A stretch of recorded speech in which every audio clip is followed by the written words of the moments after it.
Good morning, everyone, and welcome to the first Charity First Handicapping Challenge of the Meet. And pretty excited to start doing the show again. Chappie, how you feeling? Feeling good. The sun's finally out, as you can see behind Benny. We've got good weather for the foreseeable future now, so we're drying out here in Southern California. And it's the last day of the year, last day for us to get even for 2021. So as long as I hit something for around 30 grand, I'm square. Pretty exciting. A lot of exciting action on opening week. And we got some exciting guests to start it off. We got Ruben Mendez. Ruben, welcome to the show. I see behind you is there's some curtains, and I think it's going to be curtains for Benny South Street today. It's going to be curtain. Good morning. Such a laugh riot, George.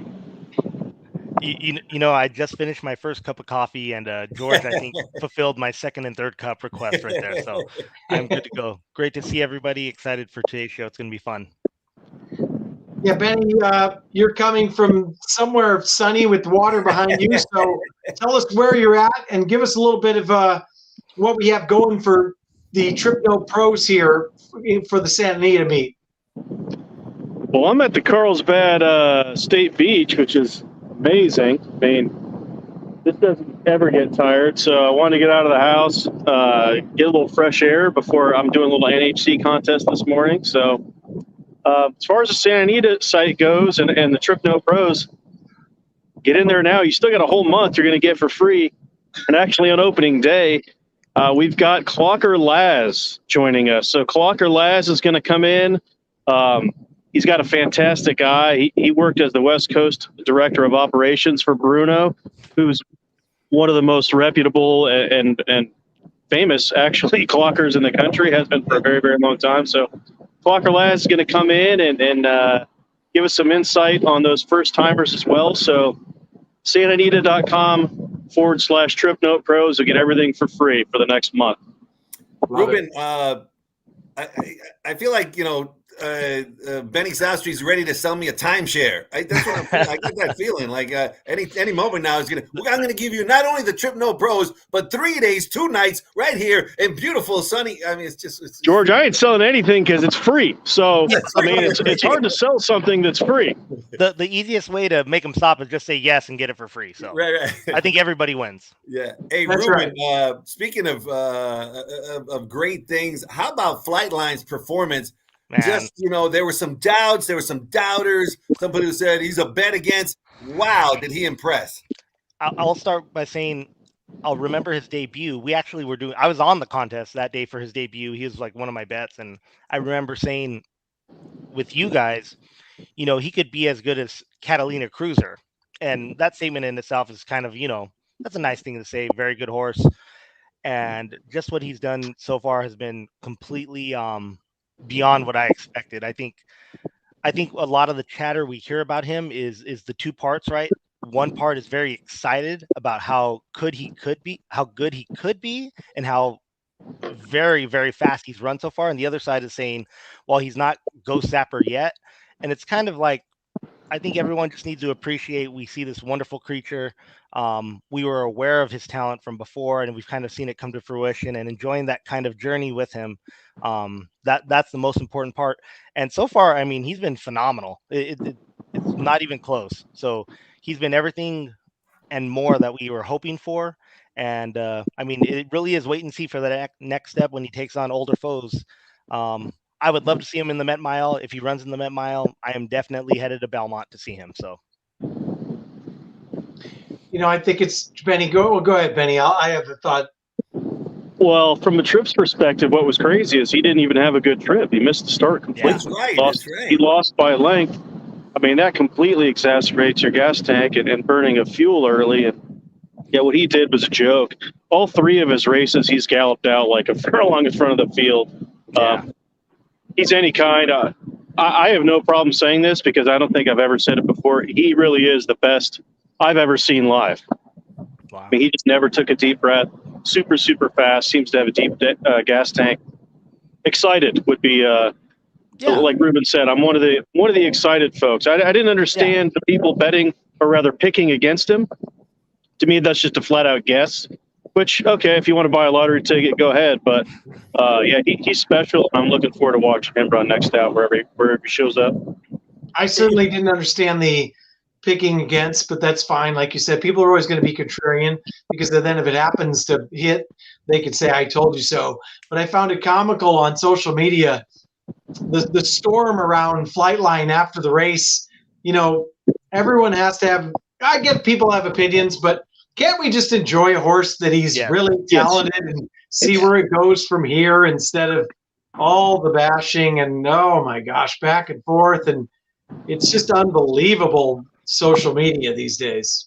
Yeah, and to piggyback on that, not only do you have the reaction, but then you have to have the reaction to the reaction, and it's just a never-ending cycle of opinion. So I will add, what he's done so far, if he does go back east and he takes on foes from other parts of the country, it's going to be like when Zenyatta went to Oaklawn and beat Ginger Punch. It'll be like when Cigar came west and beat everybody in the Hollywood Gold Cup. And those are really the moments that we are hoping for as fans, right, of the game. It's not even about the gambling at that point. It's just we want to see this phenomenal athlete on display. So I'm hoping he stays healthy and we get to see that, because there's nothing more impactful to a horse's resume than winning outside their home circuit. Yeah, I agree. And that's the other thing you hear. He just, what's he beating out west? Blah blah blah blah blah. Well, we've seen that year in and year out with the 3-year-olds who go take on and win Triple Crown races. So, well, like you said, I'm hoping and I'm thinking the Met Mile is going to be the next spot, and I would love to see it. And I hope he puts on a show. Yeah, absolutely. Georgie, you back? Catch buddy? all that, George? No, can you hear me? Yes, we can hear you. Terrific. I lost it there for a second. So, Flightline. Hopefully, you guys are talking about how impressive Flightline was. I'm going to be impressed with the picks today for the Charity First Handicapping Challenge, which benefits the Winners Foundation. And we had it last meet, and hopefully we're going to be able to raise some money for them this meet. We got a nice card today, a lot of dirt races. And why don't we start out? Ruben, you got $100 to win on one horse. Okay. Who do you like and why? So let's go to race 3.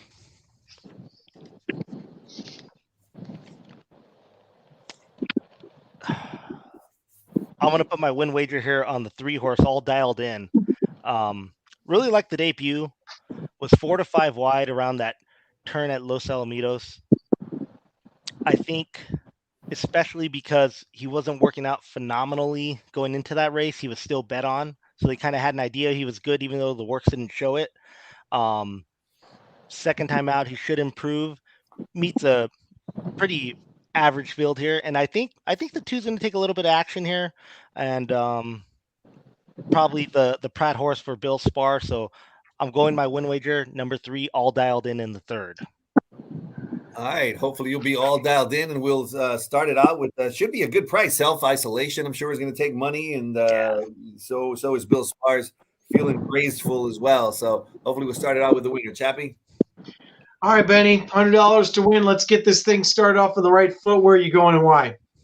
Well, I'm embarrassed to say, and just as proof, you can see my form. I don't know if you can see that or not. I brought the wrong racing form out here.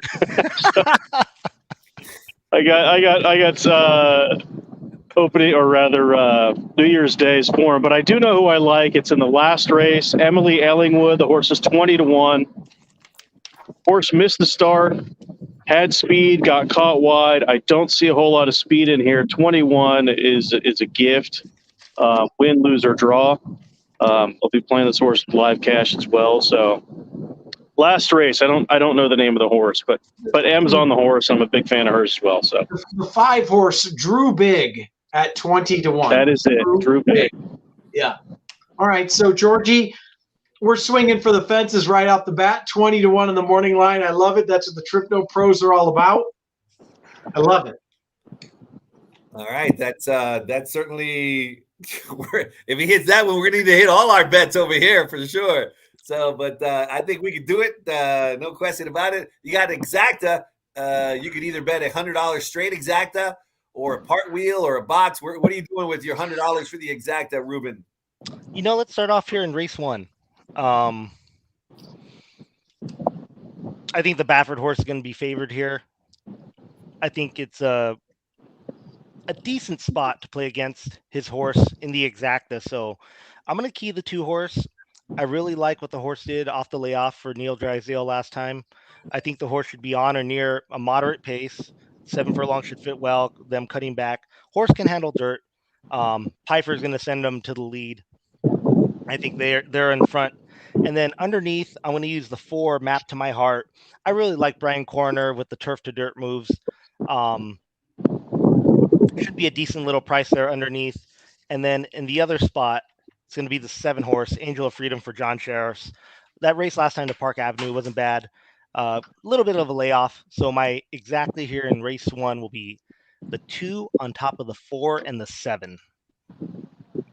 All right, a key, the 2 over the 4-7 should pay good as the 3 is going to get a lot of play. So if we can beat the 3, we'll be in perfect shape. Chappie? All right, Benny, I might have to help you along here since you don't have any PPs, but hopefully you'll remember where you're going with the exact. I do. Bill D'Amato horse. I believe it's the 6th or 7th race. The outside horse is the Pratt, who's the favorite. It's the 6th. Yes, the second time. Okay, so the 6th race, I'm going to box those 2. The D'Amato, who missed the start. So one of the things I look for in first-timers, I pay very close attention to, are the jockey's hands out of the gate. Jockeys that kind of just nudge early, that's pretty typical of we don't really know. Let's see what's under the hood. Jockeys that absolutely send first time out, they're well meant typically, and they have a plan. I think the plan for this one was to get the lead, which he didn't get because he completely missed the start. He was kind of keyed up behind horses a little bit, eventually found a path to go wide, pushed the horse out of the way, and did go wide, and eventually tired while getting a nice trip of the parking lot out there at Del Mar, and just couldn't get by the Baffert and was kind of just deterred late. That horse is live again, I think. I think he's going to blast off for the lead. And Pratt's horse ran very, very well from the inside. I had that track as actually leaning outside on that day. He was game the whole way. And I think he sits today. He's drawn better outside. He can rate. He actually did rate inside last time. So I know the horse is rateable. He's not a need the lead type, and I think he's just going to sit and let, I think Drayden's on that horse, isn't he, the D'Amato? Yes. Yes. Yeah, I think so. I think he's going to let Drayden go, and these 2 just go 1-2 all the way around the track. So that's my exacta box, 2-6 in race 6. All right, so just to let you know, 2-6 in that race. I was just talking to Georgie about this particular race before we went on air because I was there that day. The Baffert who won the race was that Newgrange who's going to be in the Sham, and I was telling him that the 2 and the 6 were very well meant that day, and I agree with what you on the trip.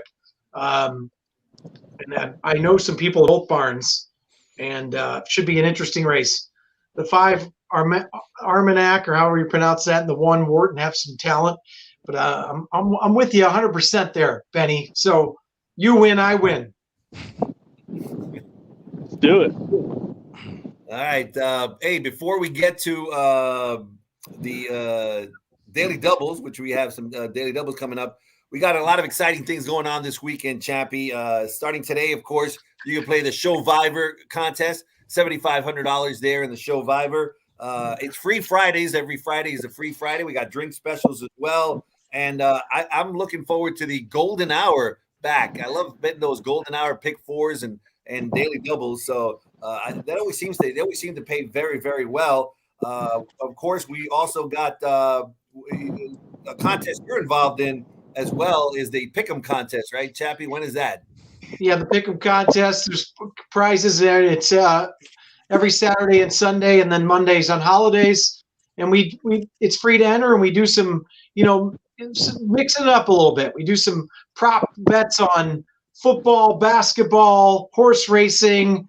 Yours truly comes up with the plays, so I try to keep it interesting and just get some little different type of wagers to make people think differently about sports betting and football. So and horse racing, free.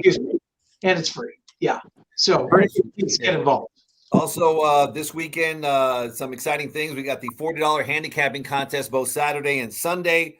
And so that's always fun to play. And I'm going to let Ruben talk about Sunday. You're going to be here Sunday. Why are you coming Sunday, Ruben? So Sunday, I actually get to just have fun and relax. We got the national Corgi races coming up on Sunday. I believe is the first one at 10 a.m. or 11 a.m. Let me see here. If you go to Santa Anita's website, just go to santanita.com, click on events, and what do we got here? Calendar. Sunday will be January the 2nd. Did I hear that right? You said Corgi, like the little dog? Yeah. It's I love phenomenal. this idea. It's huge. It's huge. It really is impressive. There's probably about 60 to 80 corgis. Yeah. So the first heat starts at 11 a.m. That's down in the infield. So it goes 3 heats at 11 a.m., 3 heats at noon, 4 heats at 1 p.m., and then the top 40 advance to the quarterfinals at 2 p.m. And then there's 4 of those quarterfinals at 2 p.m. At 3 p.m., they run on the main track between races. At 3 p.m., there's 2 of those semifinals, and then the final will be at 4 p.m. Pacific. So my family wants to go. My daughter loves it. My wife loves it. We were there back in May of 2019, the last time they had this, and it was just absolutely one of the funnest things you could do. It's a wonderful experience. If you guys can make it, do it. And I'm just very grateful I got a day off of work and get to go and enjoy that. So it's going to be wonderful. Benny, they come out in droves for that, man. They take it seriously too. It's phenomenal. I've always wanted to go to one of those. I know they have them at Los Al. It's like the Wiener Dog National or whatever it is. Yeah. And I'm like, oh, that's awesome. I'll just go hang out in the Vessels Club. That's a great night. Yeah. All the week before, the guy laughed at me. He's like, "Oh, sir, I'm sorry. We've been sold out of that for a very, very long time." Wow. It's like a mini. So I didn't end up going, but yeah, they have like all the dogs coming. Some of them are in costume. Some of them, it's kind of like a dog parade / convention / races. So it's a wonderful get together. Very well organized. They got the nice little starting gate. That's kind of cool. So I cannot recommend it enough for everyone. Benny, when they put this on, they sell out in like. As far as getting the dogs in, you have to enter. It was a couple of weeks ago at 10 a.m. and it was by 10:03. It was done. I mean, people are lined up to get their dogs in. There's a waiting list. It's insanity. It's like trying to get tickets to a Justin Bieber concert. I did that once for my daughter. The same thing. Literally, I forget where we were in Vegas. It might have been the MGM, but 1 second. 1 second. And I couldn't get tickets. My daughter was devastated. Wow. So I had to call in a favor from a buddy who was a degenerate VIP at the same hotel, and I ended up getting tickets. But that's exciting. I can't wait to see that. I'm going to go for that for sure. Well, if you do go, try to get some Trip No Pros for the dogs. It's important. The break's important. And get Clocker Laz on that. He should be out here in the mornings getting some workout reports. I'll do it. All right. Also, we might have a special announcement for Sunday soon, so pay attention to all the broadcasts that we have and the live stream where we got a great team: Peter Laurie, Michelle Yu, Zoe Cadman, and Yaktine. So they're going to be it's going to be fun. So pay attention, and hopefully you'll I don't have it official yet, but so a big announcement coming up for the players. Can I add one more? Or you got more? Go ahead, George. Okay. No, that's it. Go ahead. January 15th, the comedy show is back. That's a stretch comedy show. It's in the Chandelier Room right after the races. We have big-time comedians come in, hosted by Jay Cohen. It went over. We had one before COVID, and it was unbelievable. And so go on santanita.com and get your tickets. Seriously, it's great. It's going to be fun. Ruben, I'm expecting you there. Is that the holiday weekend, the 15th? Yes. Yeah, I think ML. Okay. Yeah. All right. Also, really quick before we get to the Daily Doubles, today after the races, Chappie and I, we're going to have a special show. So we're going to be handicapping Saturday's card along with Gino. Gino, of course, always comes with some great insights, some great stories. So you don't want to miss it. We're thinking like 5 o'clock, Chappie. Is 5 that o'clock? More or less? Yeah. The New Year's Eve special. New Year's Eve special. There you go. All right. Well, real quick, George, before we Yeah. jump into our doubles, you mentioned the Golden Hour pick 4 is coming back today. I got a horse I love over at Golden Gate. Great. So in Golden Gate race 8 in the Golden Hour pick 4, dollar pick 4, 15% takeout. There's a horse, the 3 horse, 20-1, Cool Mountain Lad. I don't think we're getting 20-1. Probably closer to the 8-1, 12-1 range. He'll take a little bit of money. We have a horse here for Victor Trujillo. He's never routed before, taking on second level allowance condition, running 2 turns mile and 16th. First time he's routing, but he's been in the money in all 8 starts, has run very well lately, very consistent. And my favorite part about horses like these is you're going to get value in them simply because 90% of bettors, possibly 95, are just simply going to go through, oh, the horse never routed, he's a sprinter, his speed figures are lower by about 10 to 15 points than the average winning Bayer speed figure. But I still think he's going to take action. But in the multis, I think he's definitely a horse you want to include. So that's a 3, Cool Mountain Lad in the 8th at Golden Gate today in those Golden Hour pick 4s. See, George, Hey. that's bonus coverage. Go ahead. Yep. Benny. I was just going to say, I've got a good angle at Golden Gate. I don't know what his running style is, but this has always worked very well for me.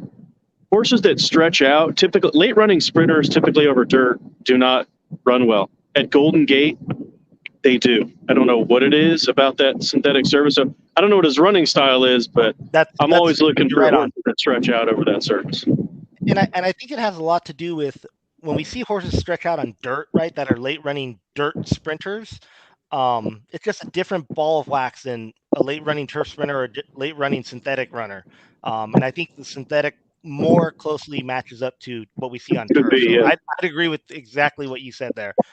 Sprinters stretching out, especially if they have the mentality to rate and not overexert themselves early. Definitely an angle I like. That's fantastic. All right. So yes, Ruben will be here Sunday for the Corgi races, and both Saturday and Sunday we have family fun zone. So it's just a great time to bring the family.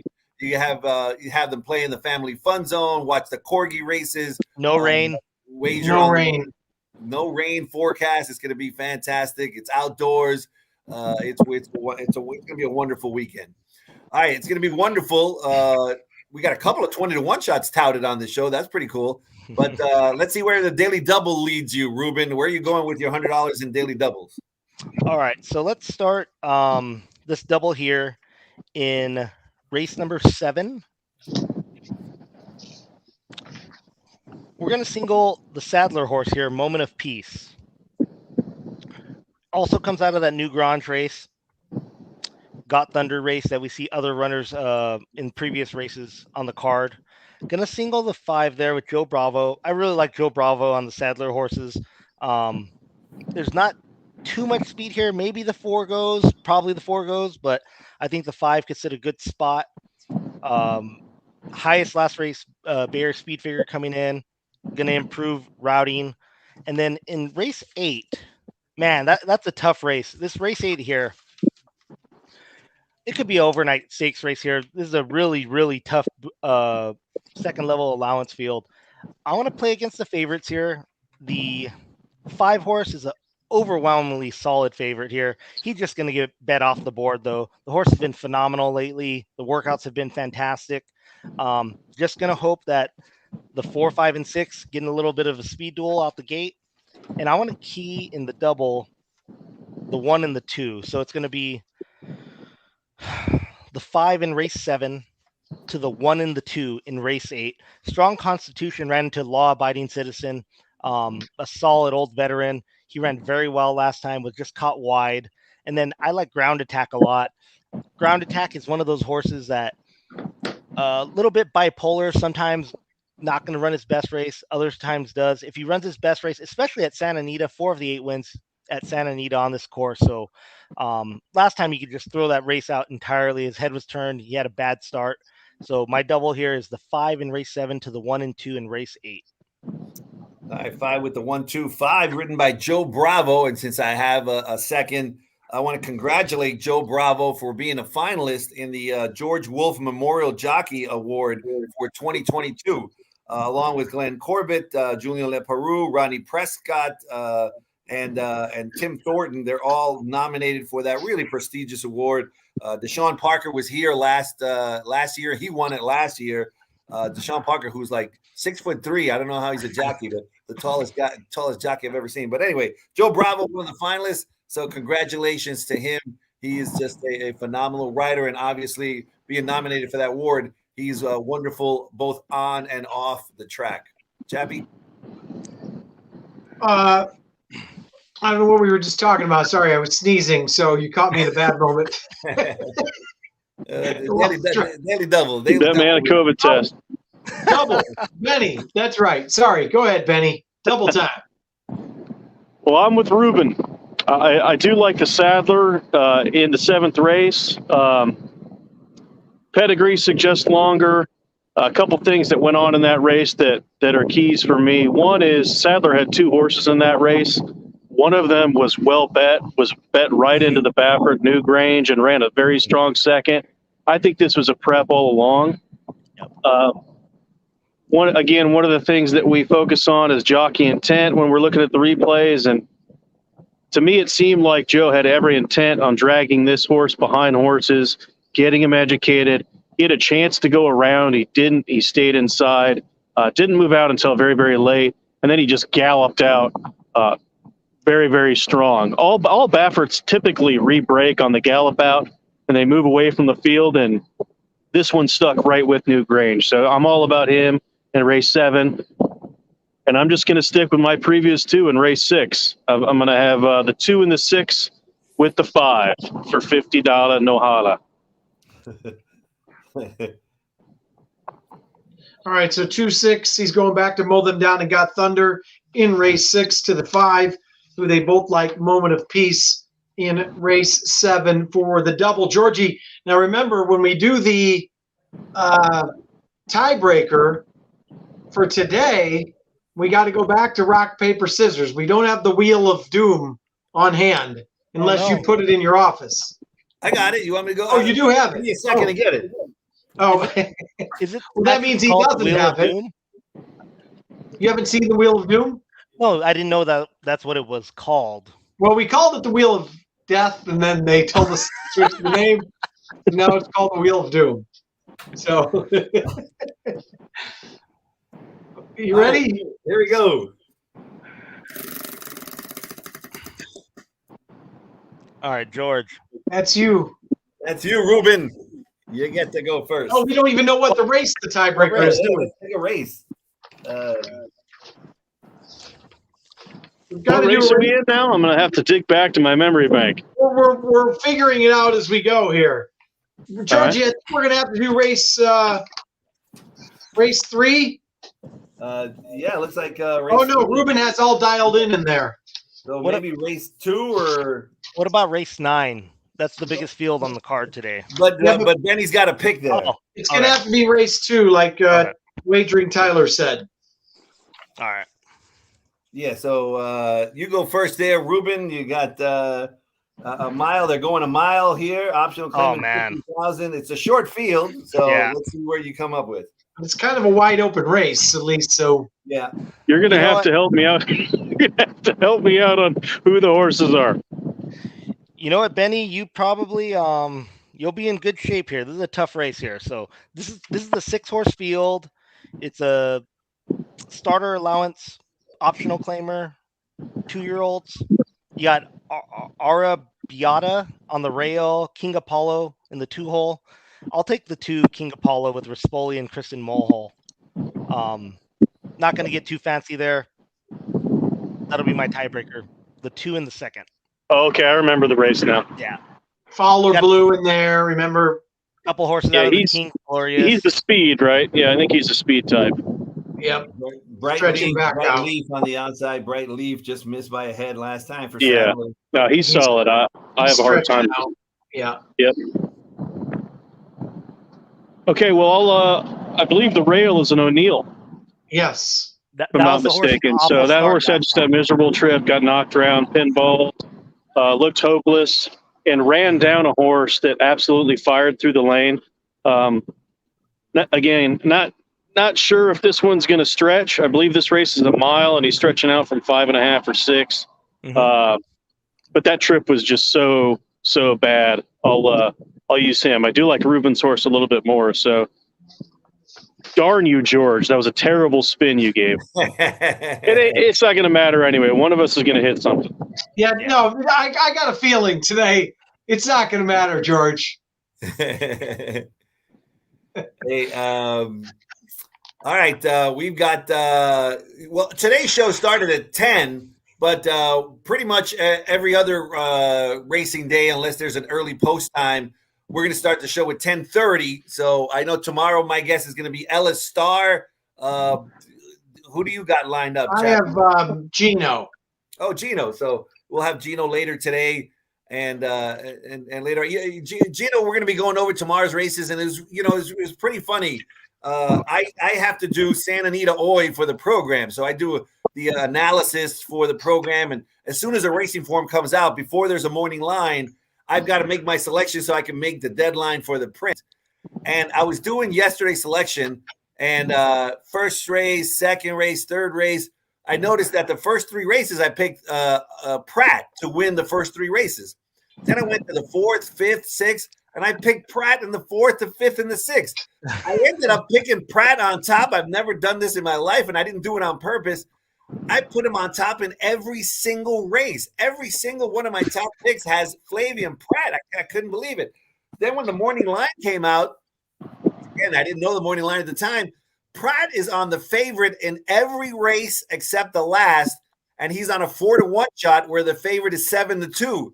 So he's practically the favorite in the last as well. I've never seen a jockey be on the morning line favorite in every single race in a 10-race card. Have you ever seen that, Ruben? No, nothing like that. I mean, you can't go wrong with him. Is he riding Luck on Saturday? Yes. Yeah, I'm excited to see Luck. Yeah, that's going to be a good. Luck's had a couple, pace disadvantages the last couple races. I think Luck's going to be very tough, even at whatever 8-5 in the morning line. But there are a couple shippers in there, though, if I'm not mistaken. And you know who had a sneaky good trip last time? I was going through the replays last night. Was the Sheriff's horse coming out of the same race. That horse was keyed up early, was rank, uncomfortable, was down in on the rail, which is a great spot to be in, especially in a 3-turn race. And Victor had to guide this horse outside just because I think he thought he might run up on the heels of horses. So he was like 3 wide through both of the last turns, maybe a little bit wider on the far turn. And was right there at the end, only got beat about 1.5 lengths. Never threatened, never looked like a winner, but a very sneaky running line for a horse where everything went wrong on the grass. Yeah, that was England's Rose. That was an interesting race because the winner actually got headed and passed in the lane, and then rallied back on the inside. But again, if you're going that kind of distance of ground around that many turns, Luck was 2 wide, maybe possibly 3 wide the first turn, and then 4 wide going for home. And it's just in a slow pace on turf going far. You got to save ground. It just the races are so compressed. You can't afford to lose that much ground, and so it's going to be a good race. So I couldn't disagree with what you said on England's Rose. I noticed that also. For whatever reason, Chappie, I think England's Rose is one of those horses, a litany of horses that have let you down in the past. Is that right? Is that what it was, Chappie? Well, let me tell you something, George. Opening weekend of Santa Anita, I was in Del Mar last year. I was in Vegas, and I wanted to single flashiest on opening day, and Oceanside. I had my family there. My mom and dad can attest to this. So I said, I love flat. Well, first of all, we've got some time. My dad and his buddy like to handicap. So I said, okay, who do you like in the Oceanside? And Louis the Lizard said, I like the 1, 3, 4, 5, 7, 9. And I said, Dad, who do you like? I like the 1, 2, 3, 4, 5, 7, 9. And I said, great, because I wanted to single the 8. Yeah. Who was flashiest. So we didn't do that. And I bet flashiest on the side, and flashiest won. And so a buddy of mine in front of me heard me. He singled flashiest, and he hit the pick 5 for 29,000. And I got 1,500 on a super, and I was seeing red already. So the next day, they were like, oh, let's listen to you today. So we singled England's Rose. And if you go back and watch that race, the horse had a brutal trip at 7-1 and got beat a nostril. And I about threw a chair through one of the big screens at that point. So, yes, England's Rose, one of my favorite horses. Okay, so real quick, you say we have time. I'm going to be the topper right now, okay? All right. I hate toppers, but I'm going to be the topper. I had a beat at Gulfstream, $3.7 million is what it cost me. And there was an inquiry for about 5 minutes. So I played a pick six. I'm going through, I think it was the third or fourth leg. I had two horses. One was 6-5. One was 15-1. The trainer was 1 for 50. The horse was like 1 for 47. But I had some good late numbers on this horse, and I thought it might line up for him. Anyway, the horse gets knocked around at the start badly. Gets just a horrific ride through the stretch. Gets beat a neck by the favorite, who I had. So at the time, I'm upset, but I had no idea what was coming. Went ahead, hit the pick six. It hit, and there were 4 winning tickets, and I got back a very good chunk of change, 5 bricks to be exact. So like an idiot, I call my rep. I was betting at Twin Spires at the time because I'm all upset. I said, hey, you do me a favor. Can you find out if anyone had my sequence? And he goes, well, if I'm going to do it, I've got to do it in the next 30 minutes. Otherwise, because I'm out of here and I can't find out tomorrow. So he called me back and he said, terrible news. That was the only sequence for that. So I would have hit the rainbow, 3.7 million. It was a good day. Don't get me wrong. 50,000's a phenomenal day. You don't have many like that, but 50 dimes is gone tomorrow. 3.7 million will change your life. So I'll never put that one down. Let's go, Ruben. You got any bad beat stories? Man, I got more, but I'll leave it at that one for today. Goodness. I've been trying to focus more on my bad beats that I internalize, that I kind of simmer and stew on more, are the ones where I made a improper play versus bad luck, bad trip, bad ride. And I always go back to Lava Man, Santa Anita Handicap 2007. And I remember this so vividly because it was before the recession. Life was beautiful. And it was only 14 years ago. So, I vividly remember the whole sequence. And this is back in the $2 pick six days.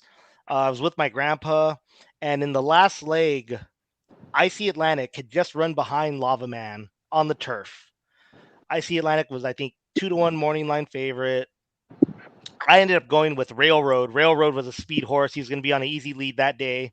And also 49er Son, who was coming off a layoff, left IC Atlantic out. To start that day, I think it was Political Maneuver. I played a big spread ticket in the first leg. Political Maneuver wins at 30-something to 1. And I have him. I hit the next 4. I hit 2 singles. I single Kip DeVille. I single a Bobby Frankel horse down the hill. And I'm 2 deep in every other leg. And I get to leg 6. And I look at the pick 6 will pays. And it's $90,000 to one of them. And I think $78,000 to the other.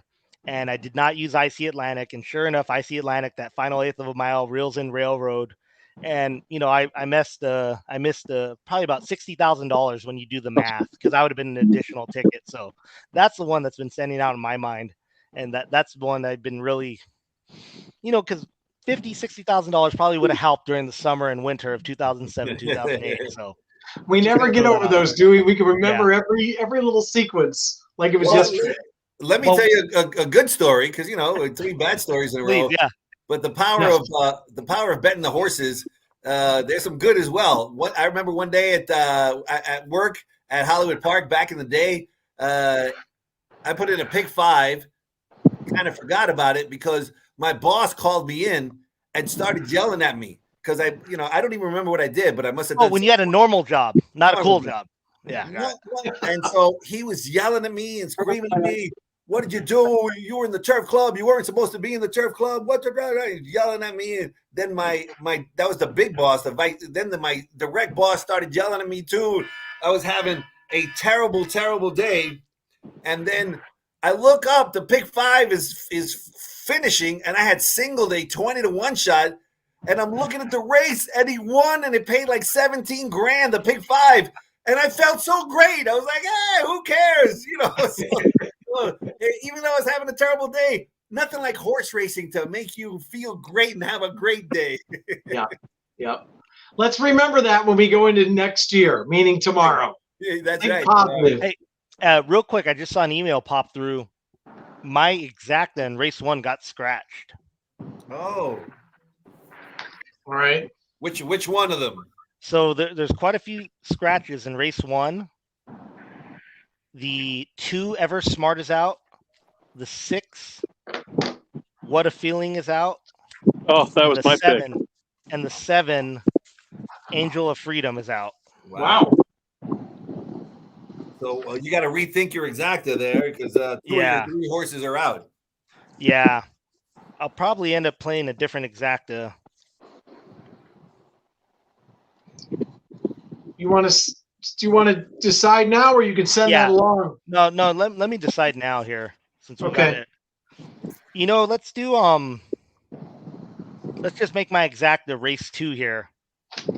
The race 2 is our that's our tiebreaker. Okay, hold on here. Quick pick. I've been quick picking the NHC contest. It never works. I've never had a quick pick bet. Let's go to race 5. Let me make sure there's no scratches here. Italiano's out of race 5. That's fine. Race 5. Let's do a exacta, the 4 on top with the 1 and 5. Okay. 4 with the 1-5, race 5. Yeah. All right, Georgie, that'll about wrap it up, huh, buddy? Yeah. You know, since we got a second, let me just tell you guys all the scratches we got. So race number 1, scratch the 2, the 6, and the 7, as Ruben said. Scratch in race number 4, hop over to race number 4, scratch the 4 and the 5, top secret, which would have been a good, had a big chance. Race number 5, scratch Italiano, as Ruben said. And in race 9, scratch the 8, Humboldt, and the 11, Wacko Kid. So those also, are the scratches. Race 7, South Street is out. Race 7, Benny's I got out. scratched. Benny. Yep. Benny's out. Sorry, Benny. They heard Benny didn't play him, and they're like, we don't want to. I thought he was interesting, actually. I just like the others. Yeah. Benny didn't tout him. He's out. Right. Hey, I'll be on Tom Quigley's show, handicapping today's races later today. So stay tuned here at on Facebook and on santanita.com for that. And then after the races today, don't forget, right around 5 o'clock, Chappie, we got your man Gino to help us handicap Saturday's races. Yep, big weekend racing. Noon starts back on the turf. And Benny and Ruben, we will see you guys out here for the Corgis on Sunday. All righty, guys. Good luck. No doubt about it. Thanks, guys. Have a good one. All right, Bye, everyone. Thank you. Bye-bye.